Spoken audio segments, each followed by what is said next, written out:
అందరికీ శనార్థులు దిల్దార్ వార్తలకు స్వాగతం. అసెంబ్లీలో గట్టిగా లడాయి నడిచింది కదా. మామూలుగా నడవలేదు. బియ్యం మీద రైతుల సంక్షేమం మీద. మరి ఎవరు నెగ్గిరంటావు? ఎవరు నెగ్గినరో చూద్దాంపా అసెంబ్లీకి పోయి. అచ్చుడే సర్కారు మీద ఇరుసుకుపడ్డంత పని చేసింది ప్రతిపక్షం. హరీష్ రావు, పల్లా రాజేశ్వర రెడ్డి సారు ప్రశ్నలు అడిగితే సివిల్ సప్లై శాఖ మంత్రి ఉత్తమ్ సారు గట్టిగానే ఇచ్చిండు జవాబు. ఎందుకు మీరు తిమిరి బిమ్మని చేస్తారు? ఒక ఘరానా మోసగాడిని ఈడీ సిబిఐ కేసులో ఉన్నవాడిని రాష్ట్ర ప్రభుత్వం కనీసం చూసుకోకుండా అడ్వైజర్గా ఎట్లా పెట్టింది అధ్యక్ష? 1 సంవత్సరం నుంచి కాకినాడ పోర్టులో పడి ఉన్నాయి. మరి ఆ కాకినాడ పోర్టులో ఏడాది నుంచి బియ్యం ఉంటాయి అధ్యక్ష, ముక్కిపోతాయి, పురుగులు పట్టిపోయినాయి. ఆ 7,500 మెట్రిక్ టన్నులు కాకినాడ పోర్టులో ఉంటే అక్కడ మనం ఇప్పుడు ఆ గోడౌన్ ఛార్జెస్ ఎవరు కట్టాలి? రాష్ట్ర ప్రభుత్వం కట్టాలి. వీళ్ళ అగ్రిమెంట్ కూడా తప్పు ఉన్నది. ఇప్పుడు 7,500 మెట్రిక్ టన్నులు కాకినాడ పోర్టులో ఉన్నది వాస్తవమా కాదా? మరి 7,500 మెట్రిక్ టన్నుల బియ్యం ఏమైపోయినాయి? అవి ముక్కిపోయినాయా, పురుగులు పట్టిపోయినాయా? అవి వాటి పరిస్థితి ఏంది? దానికి ఎంత హ్యాండ్లింగ్ ఛార్జెస్, గోడౌన్ ఛార్జెస్ మీద పడ్డాయి? There are no middlemen. Aditya Birla Global Traders is the world's leading commodity global traders. They own a shipping company. They own a global insurance company. They have been recommended by the government of Philippines. దీంట్లో దేవి స్కామ్కి ఆస్కారం లేదు అధ్యక్ష. Godown charges అన్నారు. Godown charges in Kakinada, shipping charges, transit, insurance is all paid for by the Philippines government. Telangana ప్రభుత్వానికి దానికి సంబంధం లేదు. Okay, గత యాసంగి యొక్క సన్న ఓట్ల బకాయిలు 1,200 కోట్లు ఏ టైం లోపల ఇస్తారనేది సూటిగా చెప్పాల్సిందిగా ముఖ్యమంత్రి గారిని మీ ద్వారా కోరుతున్నా. గౌరవ మంత్రి గారు, తెలంగాణ ప్రస్తుత ప్రభుత్వం రైతుల దగ్గర ప్రతి గింజ కొనుగోలు చేయడానికి, ఎంఎస్పీ మీద కొనుగోలు చేయడానికి, సన్న రకాలకు బోనస్ చేయడానికి కట్టుబడి ఉన్నాము. సార్ నేను స్ట్రైట్గా అడిగిన, ప్రేమ్చంద్ గార్గ్ అనేటువంటి ఈడీ సిబిఐ కేసులో ఉన్న వ్యక్తిని రాష్ట్ర ప్రభుత్వం అడ్వైజర్గా పెట్టుకున్నదా లేదా? పెట్టుకున్నామని చెప్పండి, పెట్టుకోకపోతే పెట్టుకోలేదని చెప్పండి. నంబర్ 1. నంబర్ 2 అధ్యక్ష, 7,500 మెట్రిక్ టన్నులు ఒక ఏడాది కాలం నుంచి కాకినాడ పోర్టులో పడున్నమాట వాస్తవమా? ఆ బియ్యం పరిస్థితి ఏంది? దానివల్ల లాభం వచ్చిందా, నష్టం వచ్చిందా? మేము ఎవరికి రికమెండ్ చేయలేదు. ఒకవేళ మీరు ఇంత నిజాయితీగా ఉంటే హౌస్ కమిటీ అన్న వేయండి, ఫైల్స్ అన్ని స్పీకర్ గారి దగ్గర పెట్టండి, మేము వస్తాం అధ్యక్ష. మీ దగ్గరనే దాంట్లో జరిగిన అవినీతి ఏందో, అవకతవకలేందో అన్ని మేము మీకు ఆధారాలు ఇస్తాం, రుజువు చేస్తాం అధ్యక్ష. నేను మళ్ళీ ట్రై చేస్తా. మీకెవరి మీద ఇంట్రెస్ట్ ఉండొచ్చు, మీరెవరి మీద రికమెండ్ చేసిండ్రు, మీరు చేసిండ్రు, టెలిఫోన్లో ఫోన్ చేసి చెప్తే దాన్ని ఎంక్వైరీ చేస్తారు. గత యాసంగిలో ఇవ్వాల్సిన 1,205 కోట్ల బోనస్ ఎప్పుడు ఇస్తారు అని అడిగాం సార్. దయచేసి అది ఒక్కటి చెప్పండి. రెండోది నిన్న ముఖ్యమంత్రి గారు చెప్తూ మీరే చెప్పారు 50 లక్షల మెట్రిక్ టన్నులకి ఇప్పటికే 70 లక్షల మెట్రిక్ టన్నులు కొన్నామని. ప్రేమ్చంద్ గర్గ్ అనే వ్యక్తికి ఫిలిప్పీన్స్ రైస్ ఎక్స్పోర్ట్కి ఏమీ సంబంధం లేదు. తెలంగాణ ప్రభుత్వం ప్రతి గింజ కొనుగోలు చేయడానికి వీఆర్ కమిటెడ్. సన్న బియ్యానికి 500 రూపాయలు బోనస్ ఇవ్వడానికి our government is committed. Thank you. అటు పెద్దల సభల మూసి మీద చర్చ నడిచింది. ఎవరు ఎన్ని తీర్ల అడ్డం పడ్డా కాళ్ళ కట్టలు పెడదామని చూసినా సర్కారు మూసి ప్రాజెక్టు ముచ్చట్ల ముంగట్కే పోతుంది. వెనకడుగేసే సవాలే లేదనుకొచ్చిండు సీఎం సారు. ప్రతిపక్షాలేసే ఉచ్చుల పడకుండ్రి, అటెంకా ఆగం కాకుండా అంటున్నాడు. ఏ ఒక్కరి కూడా నష్టం చెయ్యము, మీకు మెరుగైన వసతులను ఏర్పాటు చేసి మిమ్మల్ని తరలిస్తాము. కాబట్టి ప్రాజెక్టు నిర్మించుకుంటూనే దానివల్ల ఎవరికైనా ఇబ్బంది కలిగితే వాళ్ళకి ప్రత్యామ్నాయ ఏర్పాట్లు చేద్దాం అధ్యక్ష. మూసీ పరివాహక ప్రాంతంలో నివసిస్తున్న పేదలకు నేను అష్యూర్ చేస్తున్నా, నేను అసెటైన్ చేస్తున్నా, ఎవరు రాజకీయ ప్రయోజనాల కోసం మిమ్మల్ని ఉసిగొల్పాలన్నా, మీ భావోద్వేగాలను స్వార్థ ప్రయోజనాలకు వాడుకోవాలనుకుంటే వాళ్ళ ఉచ్చులో పడకండి. కాదు బుజ్జి, ఎందుకు డిస్క్రిమినేషన్? ఏంటది తెలుగులో చెప్పు. అదేరా, ఎందుకు భేదం? ఒకరికి ఒక న్యాయం, ఇంకొకరికి ఒక న్యాయం. ఇదెక్కడ న్యాయం? అన్యాయమా? ఇప్పుడు దవాఖాన్లకు టైం అనేది ఉంటదా? ఉండది. 24 గంటలకుల్లా చెయ్యాలి. మరి కరెంట్ డిపార్ట్మెంట్ వాళ్ళకు, పోలీసులకు టైం ఉంటదా? లేదు, 24 hours సర్వీస్ చేయాల్సిందే కదా. మరి అత్యవసరమైన మందుల షాప్ లో ఎందుకు టైం పాటించాలి? అయ్యో, మెడికల్ సర్వీస్ కూడా 24 గంటలు నడవాల్సిందే కాదని ఎవరు అన్నారు? అంటే మందుల దుకాణం అని అంటే నీకు మెడికల్ షాప్ లెక్క అర్థమైందా? మరేం మందురా? అదేరా మందు బాబుల సంజీవని. టైం పెడితేనే రికార్డులు బద్దలు కొడుతున్నారు, ఇక నో లిమిట్ పెడితే ఆగుతారా? పాపం పెట్టిన టైం సరిపోతలేదని మందు బాబుల కోసం 24 hours సర్వీస్ తెచ్చిర్రు తెలుసా? పర్మిషన్ ఎవరు ఇచ్చిర్రు? అడిగితే ఇయ్యరని సాటంగా నడిపించి మందు బాబులను ఆదుకుంటున్నారట. అగ చూడు. అర్ధరాత్రి ఉదయించే సూర్యులయ్యా మీరు. ఎనీ టైం మనీ లెక్క ఎనీ టైం మందందించి మందు బాబుల్ని మరింత తాగుబోతుల్ని వేసి వాళ్ళ బిజినెస్ లకు డోకా లేకుండా సర్కార్కు ఎక్స్ట్రా ఆమ్దాని ఇస్తున్న గొప్ప మనుషులు. అయినా అదేమన్నా రోగం తగ్గించే మందులా టైంకి వేసుకునేందుకు రోగాలు తెచ్చే మందు, తాగే ఆరోగ్యం పాడు చేసుకుంటానికి ఏ టైం అయితే ఏముంది అని మంచిగా మందు బాబుల మనోభావాలను అర్థం చేసుకొని అన్నమయ్య జిల్లా మదనపల్లి కాడ ఏగిళ్ళు వారంగా 3 గంటలకే దుకాణాలు తెరుస్తున్నారు చూడుర్రి. అయినా కూడా వాళ్ళ శ్రమను వృధా చేయకుండా అప్పుడు కూడా తమ వంతు కృషి చేసి వాళ్ళ బిజినెస్ ను అమాంతం పెంచుతున్నారు మన మందు బాబులు.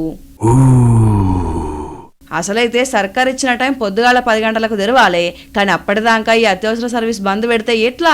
మందు బాబులు ఏం కావాలి? మందు అమ్మేటోళ్ళ మనగడేం కావాలి? అందుకనే డే అండ్ నైట్ 2 షిఫ్ట్లు కుల్లా వేసి పెడుతున్నారు.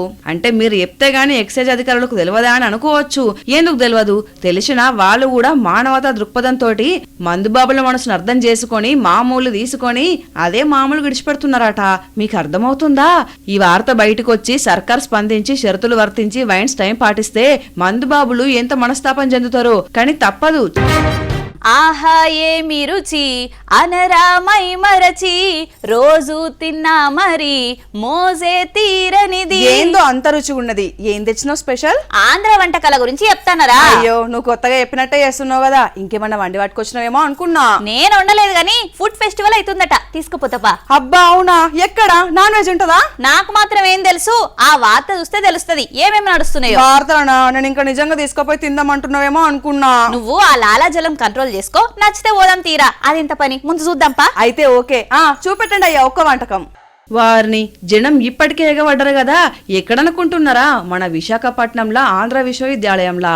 అక్కడ ఉన్న మన పిల్లలతో పాటుగా బయట దేశం పిల్లలు కూడా వాళ్ళ సాంప్రదాయ వంటలు వేసి ఈ పండుగ పెట్టిర్రు. శతాబ్ది ఉత్సవాలలో భాగంగా మన కల్చర్, మన రుచులు చూపెట్టే ప్రయత్నం అన్నట్టు ఇది. ఇక ఈ రోజులల్లా తిండంటే జనం ఊకుంటున్నారా? ఇంత ఖర్చైనా పర్లేదని ఎగబడుతున్నారు. చూసిర్రు కదా, అరిసెలు, బూరెలు ఇట్లా మన వంటకాలతో పాటుగా బయట దేశ వంటకాలు, వాళ్ళ సాంప్రదాయాలు కూడా బయటకు తీసే ప్రయత్నం చేశారన్నట్టు. తిండి కలిగితే కండ కలదోయ్, కండ కలిగిన వాడే మనిషోయ్. మనిషి ఏం చేసినా ఎంత సంపాదించినా తిండి కోసమే గానుల్లా. ఇట్లాంటి పండుగలు అస్సలు మిస్ కావద్దు. అవును బుజ్జి, నువ్వు బడికి మంచిగా పోయేదా? సెలవులలో కూడా పోయేదాని నేను తెలుసా. అబద్ధం ఆడినా అతికినట్టుగా ఉండాలి, నిజం చెప్పు. మరి ఎవరిని పట్టుకుని ఏం మాట్లాడుతున్నావురా? వారానికి 2 రోజులే. నేను కూడా గంతే. వానకాలం వస్తే వరదలు వచ్చి మా బడి మునిగిపోతే మంచిగుండు, నా పుస్తకాలు తడిసిపోతే మంచిగుండు అని అనుకునేది. సరిపోయారు ఇద్దరు అనుకుంటారు ఆడియన్స్. అయ్యో, వాళ్ళు కూడా గట్లనే అనుకుంటారు తీసినప్పుడు. అయినా నాకు చదువు ముచ్చట్లు ఊకే చెప్పొద్దని ఎన్నిసార్లు చెప్పినా, ఎందుకు అయ్యే ముచ్చట్లు చెప్తున్నావు? ఈ ఊర్లో ఎవరో బడికి షర్తుపాటు చేసిండ్రా? ఖచ్చితంగా ఎవడో చదువురాని మొద్దుగాడే అయి ఉంటాడు. మరే ఈ టాలెంట్ కూడా చక్కగా లేదు పోవీనికి. అయినా సర్కార్ బడి మీద కూడా కక్ష పట్టినవంటే నీ అంత దరిద్రుడు ఎవ్వలుండర్రా. కనీసం కొత్త బిల్డింగ్ కూడా కాదు, పాత పడ్డది. గట్లాంటి బడి మీద నీకెందుకు గింత కచ్చా? ఖచ్చితంగా ఇక్కడ చదువుకున్నాడో లేకపోతే చదువు అబ్బక నడుమ బంద్ పెట్టినోడా అయి ఉంటాడు. నిన్న ఆదివారం కదా, అర్ధరాత్రికి పొద్దువని పనులు ముంగటేసుకున్నారట. మా రంగాపురం స్కూల్ ప్రాథమిక పాఠశాల గేట్ ఎదురుగా క్షుద్ర పూజలు జరిగినాయండి నిన్న ఆదివారం కావడంతో. పిల్లలు స్కూల్కి రావడానికి బాగా భయపడుతున్నారు. క్షుద్ర పూజలు అంటే బొగ్గు, ఎండుమిరపకాయలు, నిమ్మకాయలు, తెల్లన్న ముద్దలు మొత్తం చేసి మరీ ఘోరంగా పడేసారండి. పిల్లలు స్కూల్కి రావడానికి కొంచెం భయపడుతున్నారు. వాళ్ళ తల్లిదండ్రులు కూడా పంపించడానికి భయపడుతున్నారు. స్కూల్కి గేట్ కూడా లేదండి, కాంపౌండ్ వాల్ కూడా లేదు చుట్టూ. చాలామంది వచ్చి స్కూల్లోనే బీర్ బాటిల్స్ అని, మందు బాటిల్స్ అని అవి కూడా ఎర్లీ మార్నింగ్ స్కూల్కి రాగానే అవే చూస్తున్నారు. పిల్లలు ఎవరన్నా యూత్ ఎవరు వచ్చినా స్కూల్లోనే ఉంటున్నారు. అసలు స్కూల్ మొత్తం గలీజ్గా చేస్తున్నారండి, ఘోరంగా ఉంది మా స్కూలు. భద్రాద్రి కొత్తగూడెం జిల్లా రంగాపురం చిన్నబడి ముంగట క్షుద్ర పూజలు చేసిర్రు. నిమ్మకాయలు, బొగ్గు, కొబ్బరికాయలు, పసుపు, కుంకుమలు, అదే ఆ పూజకు వాడే సామాగ్రి మొత్తం వాడిన్రు. ఇక ఎంత విజ్ఞావంతుల్ని తయారు చేసే చదువుల బడైనా సరే ఏడనో ఓ మూల భయమైతే ఉంటది కదా. ఇక ఊరోళ్ళు పిల్లల్ని వంపాలంటే భయపడుతున్నారట. మరి ఈ చిడుగు చేతలు చేసి పిల్లల్ని బడికి పోకుంటే చేసే చిల్లరగాళ్ళు ఎవలో పట్టుకోమని కోరుకుంటున్నారు. అదేదో సినిమాలా గుడ్డు పోయిందని కంప్లైంట్ ఇచ్చురుగారా. సినిమాలంటే స్టోరీ నడవాలి కాబట్టి వేసిరు. పోలీసు వాళ్ళు పురుసతుకుండారని అనుకున్నాడో ఏమో, ఒక అన్న ఫిర్యాదు ఇచ్చిండు.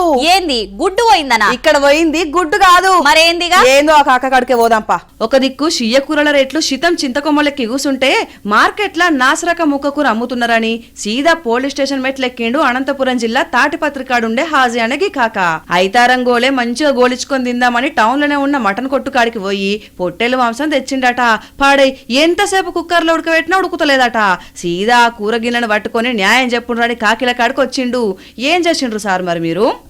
మాంసం దుకాణంలో పొట్టేలు తలకాయ కూర 800 రూపాయలు తీసుకున్నాడని చెప్పని అది ఇంటికి వెళ్ళి వంట చేసే సందర్భంలో దాదాపుగా 20 విజిల్స్ వచ్చేంత వరకు కూడా అది ఉడకలేదని చెప్పని, సరైనటువంటి ఈ కూర ఇవ్వడం లేదు, మాంసం కూర ఇవ్వడం లేదని చెప్పని పోలీస్ స్టేషన్కి రావడం జరిగింది. ఈ సంఘటన ఆశ్చర్యం కలిగించింది.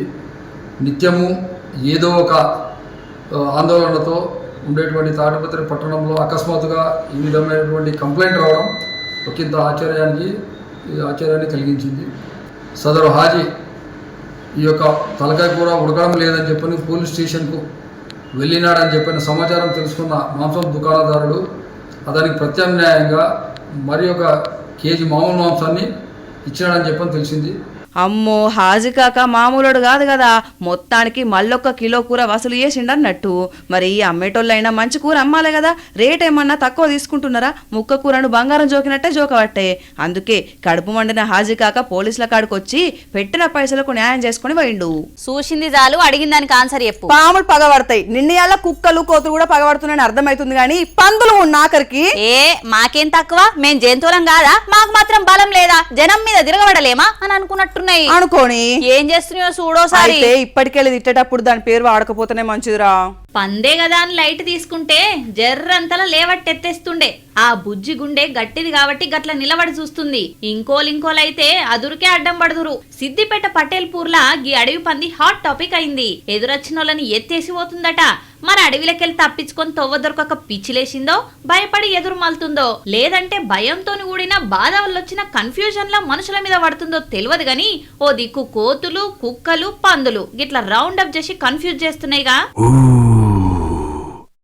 ఇవల్ల ఇయాల్టి దిల్దార్ వార్తలు. మళ్ళొచ్చే దిల్దార్ వార్తలల్లా మళ్ళా కలుద్దాం. అంతవరకు చూస్తూనే ఉండండి వనితా టీవీ. నమస్తే.